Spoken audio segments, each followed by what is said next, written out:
Tonight, at the table, is a man who spent years helping people slow down in a world that never seems to stop. He's a pastor, he's an author, a speaker, and the writer behind the book Rest for the Restless, which explores why so many people feel exhausted, anxious, and constantly chasing that next thing. He's helping people rediscover purpose, peace, and maybe, just maybe, even how to breathe again for a second. Ladies and gentlemen, may I present to you my friend Mark Lucenius. Yeah.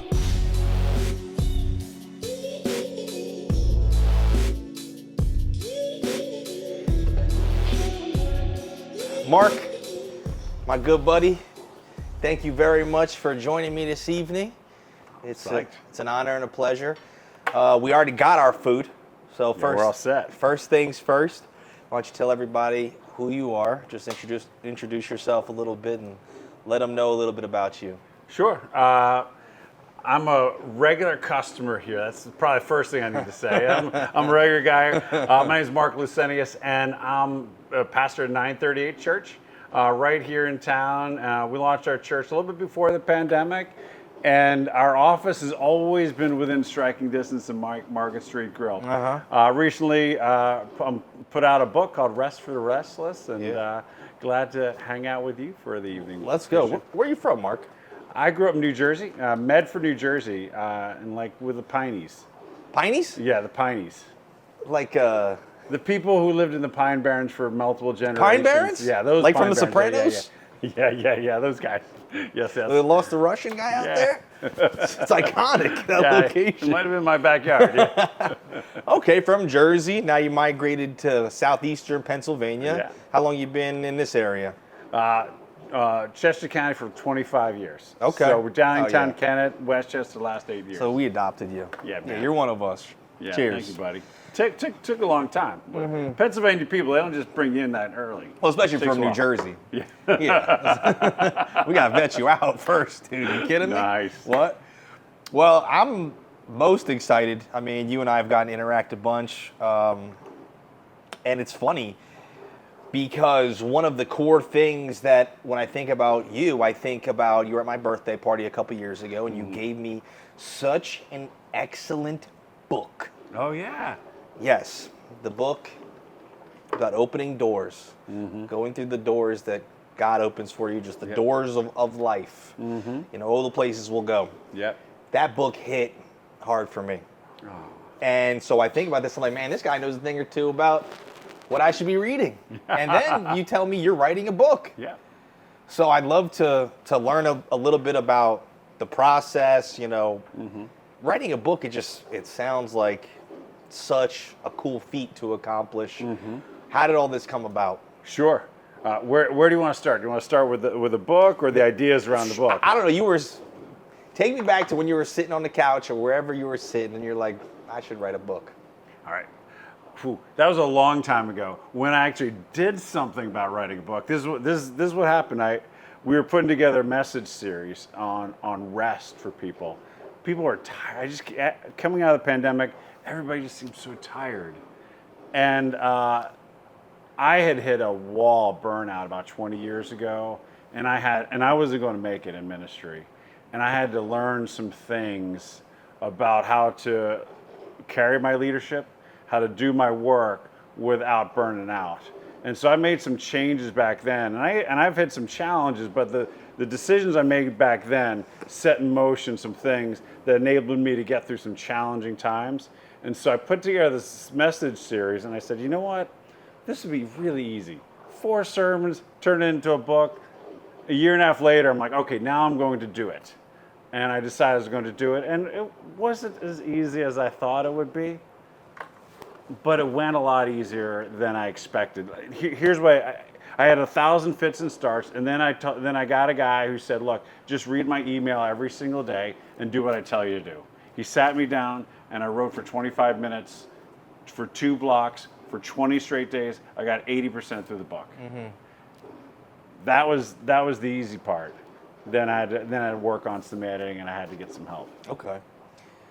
So you're just saying the subject was so important to you, Yeah.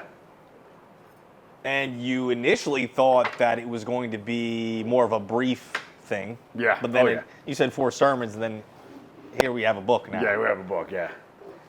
And, for me, it's so funny that because up until a couple days ago, when in preparation for you coming on, that's when I started to do research on the book. Uh-huh. And I'm like, dude, this is crazy because it's perfect for the season that I'm going through. Mm-hmm. I've begun to take more and more upon my plate, and I can feel myself burning out. Mm-hmm. Starting to get into maybe not as healthy habits. Sure. So just the timing is awesome. When you were preparing for this, mm-hmm. and you said that you started to feel the symptoms of being burnout. Yeah. Well, what did that look like for you? Practically, like. Yeah. The 4 horsemen: bitterness, resentment, self-pity, and victim thinking. I just started I'd get resentful of other people who weren't working as hard as I was, mm-hmm. Or somebody who didn't appreciate me. Or then I started looking at my circumstances. I started telling this story like, oh, things are so hard for me. And then the clincher, and this is where things turn sideways for me, and I've seen it turn sideways for others, is once you start thinking that you're a victim, then you start looking for others and other things to rescue you. Mm-hmm. You see other people as your persecutor, and you start looking for people to rescue you, and all of a sudden you start reacting, and life becomes a reaction. That's what happened to me. I was reacting, I was mad at everybody, and I had to unpack, because I had been a victim. Life knocked me around. I'm sure life knocks you around. But once you turn from having been victimized to thinking that you're a victim, that's when you start living a reactive life. Mm-hmm. Those are the things that started, once bitterness, resentment, self-pity, and victim thinking kicks in, you start disintegrating the ground under which you are living. And it trickles in so easily. It's just this thought here, reaction here. And then all of a sudden, those reactions make our circumstances worse. And that was what was going on with me. Right. And I was digging a hole, and then you start digging a hole, it gets worse. And you try to, and then you try to work your way out of it, and you get busier and busier and busier. And then the harder I work, the more tired I am, the less efficient I am. If I start working in 60 hours a week, I'm only getting 50 hours work done. But I'm so tired I can't get that much done, and then I have to keep up that pace, and it becomes this cycle that doesn't end up working. Then I'm mad at everybody. Right.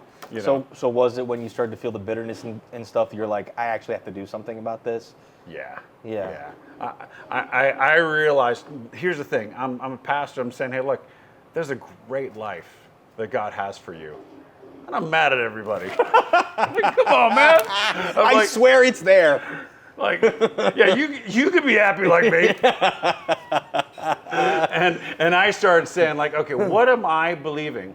What stories am I believing about myself? Because there'll always be pressure on the outside.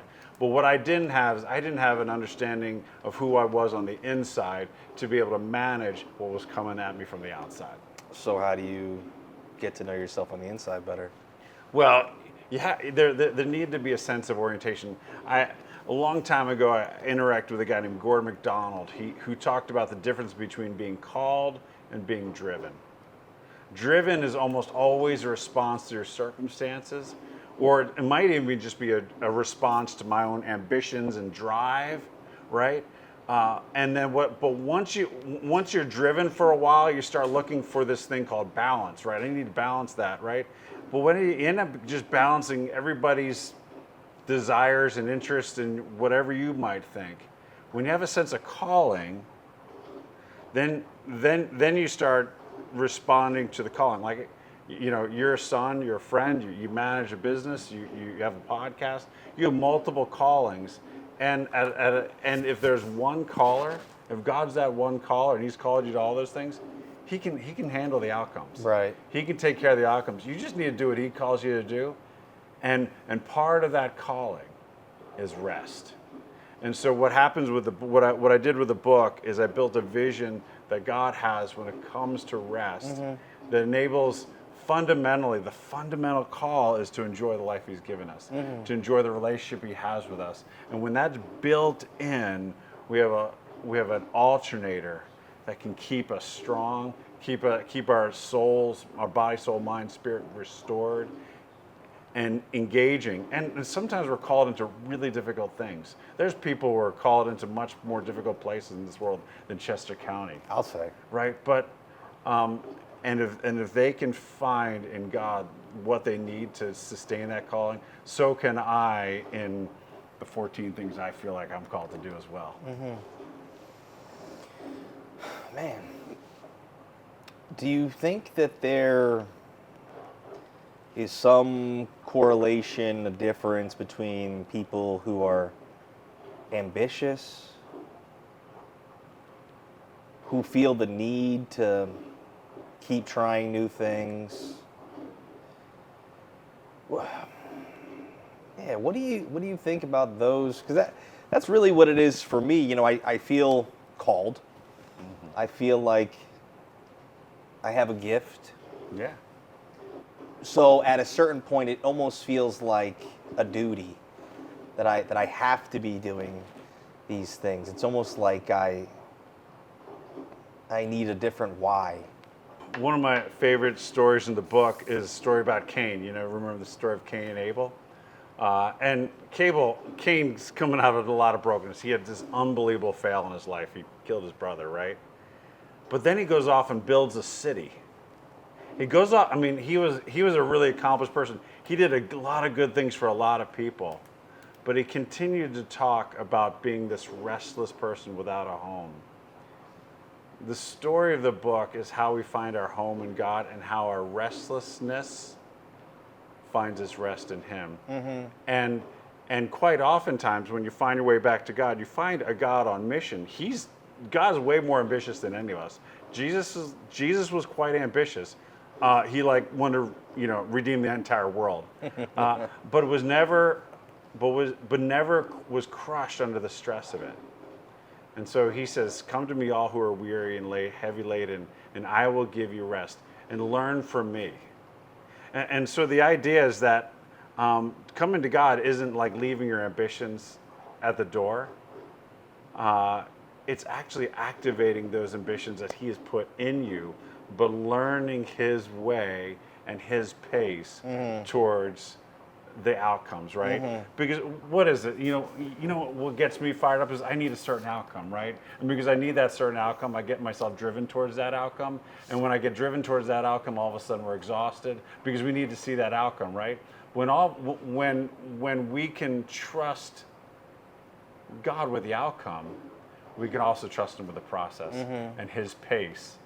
And at the heart of it, and at the heart of the book and the heart of the story of humanity is God says, look, everybody gets a day off. And we need a day off, not necessarily to rest in the way we think. Like when we think of the Sabbath, we're like, well, that means we don't get to go Chick-fil-A then, right? We just got to sit around and chill. We think about what we don't get, right? Yeah. We think in terms of prohibition or like that pastor from Footloose, right? Like it's all about what we don't get. The Sabbath was God enjoying all that he had done. And the book is in so many ways a vision as to how to enjoy the life we've been given and to allow that to release our ambitions out of a sense of joy and restoration versus the burden of outcomes. Appreciate the journey, appreciate how far you've come, appreciate the fruit of your labor. Yeah, thing. But like here's the thing, Sabbath is for people who had a good work week and who had a bad work week. Right, okay. I mean, everybody in Israel got his Sabbath. Whether they were Jewish or whether they weren't Jewish, if you were in the nation of Israel, you get to enjoy the Sabbath. You had a good work week, you get the Sabbath. You did nothing, you get to enjoy the Sabbath. It's not about rest. God said, hey, they said Sabbath because God rested. He wasn't tired. Sabbath was about enjoying the work that had been done. Yeah. And so when we understand deeply that we were made to enjoy this world, that work is supposed to be enjoyable, and we're supposed to enjoy that work, it just changes everything, and it gives us a generator in our life that keeps us going. That's awesome. Yeah. Before we go any further, we've been staring at this food. Yeah, dude, it's killing me here. So, just got to let everybody know, this is a flank steak salad. It's banging. Mark made a good choice. I got a strawberry salad with chicken. It's one of my go-tos. Yeah, at least take a bite. Sorry to interrupt you, but I hate to just have you staring at the food all night and not actually get to try anything. So I was telling my wife about the format of this, Uh-huh. and she got, when I told her, like, yeah, they're gonna serve us a meal, and then we're gonna have this conversation, and her eyes got really wide, and she's like, Mark, you can't eat and talk at the same time. Please say you're not going to talk and eat at the same time. For the love of all that's good and right in this world, please don't do that. well, first of all, it's okay for me if you do. I understand your wife saying that. Second of all, we'll take breaks or turns. Okay, perfect. How is it? Banging? It's amazing. This is like my go-to, right? It is a go-to. It's Mark's second time eating here today, by the way. Oh yeah, I was here earlier today. Yeah, this is my second time. Let's go. Well, I think about my father, who in my arena in life, I don't know anybody who works harder than him. He's got the 3 businesses. He's taking care of my siblings. My siblings are very young. He's doing that mostly on his own. He's just always taking care of everybody. But He's a hero. Seriously, I guess there's maybe a generational thing, rest, and a day to really chill, maybe vacation. That is not in his vocabulary whatsoever. And so for me, coming into the business, being under his wing and stuff, I'm totally different. I need a balance. Mm-hmm. And it makes me feel like I am lazy compared to my dad, but it's just something that I know I need it, or else I'm toast. If I'm not actually enjoying life, I've been working hard, but if I'm not taking the time to do what I want to do, and I'm going to be like you were saying, I'm going to be bitter and upset. Well, what I found in terms of leadership, there came a point in time where I learned the skills I was going to have. Like, you're up into your mid-30s, you're learning the skills of management, the skills you need for whatever field you have. There came a point in time that the impact I was going to have was going to be much more relative to who I was than what I did. And so scaling myself was much more about reproducing who I am than what I did. And what I realized that as things grew, I couldn't project the person I wanted to be. I just had to be that person. And if I didn't take time to specifically, intentionally develop who I was going to reproduce something that nobody really wanted, mm-hmm. right? And so there had to be time set aside for that very same thing. Well, okay, 2 things. First, you take a Sabbath, right? I mean, you're working Sundays. Yeah. Is it 1 day per week?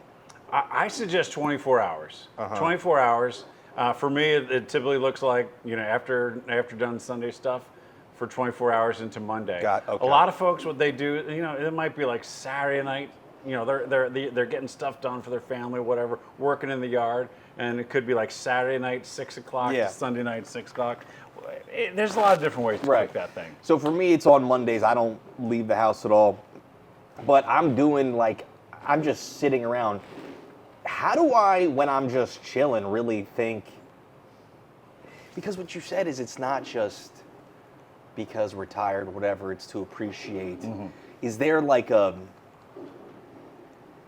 process in which I can, while I'm taking my Sabbath, positively reflect upon my situation, like you were saying? Sure. Well, everybody's different. And so you have to say, okay, what's going to be restorative? A couple of the principles we talk about in the book is it needs to be, at some level, it needs to be ceasing and not switching. Some folks for their, they're like, yeah, I take the Sabbath, and now I'm going to go off and try and accomplish all these Instagram-worthy adventures, right? Gotcha. Or, I'm going to go grind this other thing all in my house, or I'm just, they're going to keep grinding and grinding and grinding themselves down. I suggest feasting, not fasting. What is it going to look like for you to enjoy the life you've given? For some folks, it's enjoying their kids, or it's enjoying their yard. I actually like cutting the grass on my day off. For some folks, it's getting out and playing golf. But for me, I do think it's centering yourself. I think there's a continuum of connection. Most people stay in this messy middle where they're not really connected to having really any good relationships, and they never really get any time on your own. I think you need some solitude, and I think you need time with friends. Those are the things that are restorative. But each person needs to think, okay, what's going to be restorative for me? Mm-hmm. For example, when you're working, you're with people all the time. Right. So time in solitude is probably really helpful for you. 100%. Other folks, all they do is work by themselves. And so Sabbath may look like, hey, I'm throwing a party every Saturday night and I'm bringing people over. Yeah. And so thinking in terms of restoration versus religious rules, and I can't do this, I can't do that, I can't go to Chick-fil-A. It really does stink that Chick-fil-A is not open. Hey, they figured it out. They really did. So you said cutting the grass. Yeah. What else do you do? So for me, I get to I have as much golf as I want. I take my time in the morning. I get a really good workout. I do some reading, some meditation, some prayer, and then I sort of attend to kind of like what my heart and mind might need. Sometimes it's a phone call with a good friend. Sometimes it's like, hey, this thing just needs to be done around the house, and I get that thing done, and then I move on into my work. It's so counterintuitive to what society or whatever any other like self-help books are gonna say. It's be like go, like just push, but it is so true. One other thing I wanted to ask you, just like as a whole, because I feel like everybody that I would speak to would have some relatability to this whole thing, especially being just like force-fed information 24/7, 365. That can't be healthy to consume that much information constantly, like the doom scrolling or whatever. Yeah. And I found that I got into that habit, just like scrolling, like just trying to like shut my brain off type thing in my spare time. As a whole, what do you think people in this, given what I just described, the temperature of the culture and the climate, what do you think as a whole people generally are longing for? What do you think would give the general population, practice, whatever, a little more rest in this hectic, go, information world? So maybe reading a physical book might help, I think. But well, I think I think saying a prayer and asking God to help is always a good place to start. With the tremendous algorithms and the ecosystems we're living in, I encourage the people in my church to think of themselves as local people. Be a local person.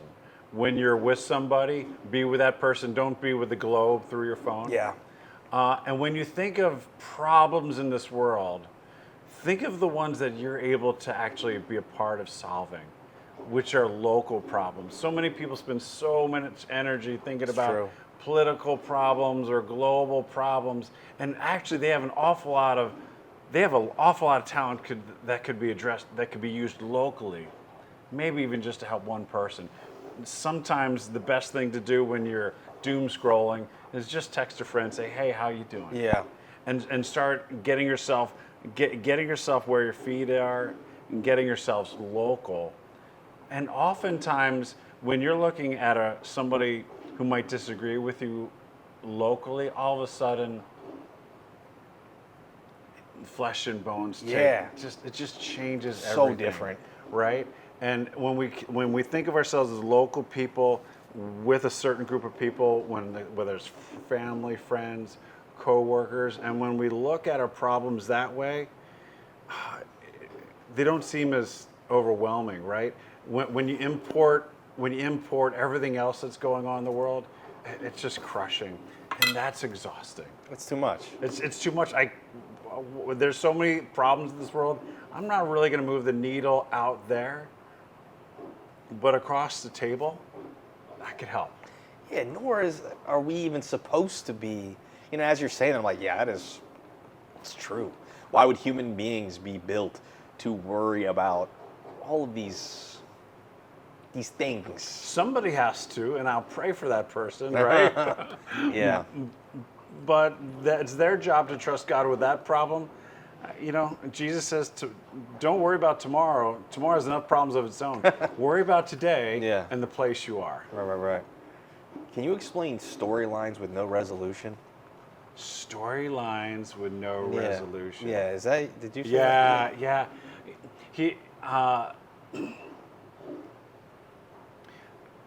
So part of what drives us is all the stuff on the outside, but part of why I can't manage that is the storylines on the inside. For example, my first job was at a grocery store, and I was 15 years old. I was just barely 15. I shouldn't have had the job, but they let me in anyway. A couple months in, they came to me and they said, "Mark, you got to work faster. And when you're walking through the store, just walk fast. At least act like you have something to do." And I remember in that moment, something clicked in me, and I said, I will never be accused of not working hard again. And this became a storyline for me. I needed to fulfill that, right?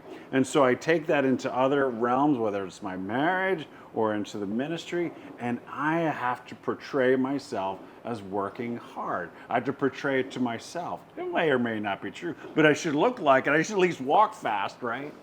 And it's these stories that we tell ourselves that often drive ourselves when we're faced with the pressures on the outside. Regardless of the pressures on the outside, at least I'll be a hard worker. Well, being a hard worker doesn't necessarily meet the calling that God's called me to, because He also called me to be someone who's loving, who can reflect peace, who can absorb the tensions of this world, who can speak with courage in a difficult moment, right? Working hard doesn't necessarily produce that. So there's other things, there's so much more that God has for me versus that moment of weakness when I was 15. And so understanding that there's so much more to our story than maybe what we've made up or how we've reacted to it. Mm-hmm. Does that answer your question? Sure. Yeah. You just mentioned it. You wear a lot of hats. You're a pastor, you're a father, you're a local leader. And you mentioned, we've been talking about this the whole time, do you sometimes even still find that it's a little difficult to practice what you preach? Oh, every day. And the only way I can live with that is admitting it. Right. I admit it, like, I'm entirely insufficient for every single one of my colleagues. But by accepting that, helps me accept the fact that I'm not going to be able to pull off the outcomes that I want. Right. And then I can accept the outcomes that God would offer. Right. That I am showing up to showing up and giving what I have as an offering. I can't produce a certain version of my children. I can't control my wife or make a certain all I can do is love her. I can be the best parent I can to them. They have their own story. My church, each person has their own story. I can show up and I can offer support and love and a message of hope. But I'm insufficient for every single one of those things, which means that every single day has to start with grace. Mm-hmm. And if every day starts with grace, well, I mean, everything's going to be a fruit of grace. And if it's all grace, then I don't have to control the outcomes. Right. Right, and I can relax. Yeah. And it changes everything. Right. That's awesome. So your book's out. Did that come out? Came out yesterday. Yesterday. Yeah. That's awesome. You doing anything now that it's out? What's next as far as we push this thing? I'm talking to the thousands and thousands of people who are watching the At the Table podcast from Christian Greco. Absolutely. And so we're gonna get the word out there. We're gonna do a little bookstore tour. I'd love for people to buy the books from the local bookstores. Yeah. Just get people in the local bookstores. I love a bookstore. Yeah. But I think we forget about them, right? Because Amazon's easy. Yeah. So we'll do a little bookstore tour and let people connect. Okay. Also, the book I was referring to earlier that Mark so graciously got for me that made such an impact on me was called All the Places We Go by John Ortberg. So highly recommend that one as well. All right, so great. That sounds awesome. Yeah. I can't wait to get my hands on a copy. I'm going to dive right into that. Nice. I just wanted to say that I appreciate you so much, Mark. This is Mark Lucenius, his book, Rest for the Restless. You can get it on Amazon, but you can also get it local as well. Thank you so much for joining me, buddy. God bless you, and thank you. What a gift to be here. Thanks so much, Christian. Appreciate it. Absolutely, buddy. Yeah. All right. Thanks.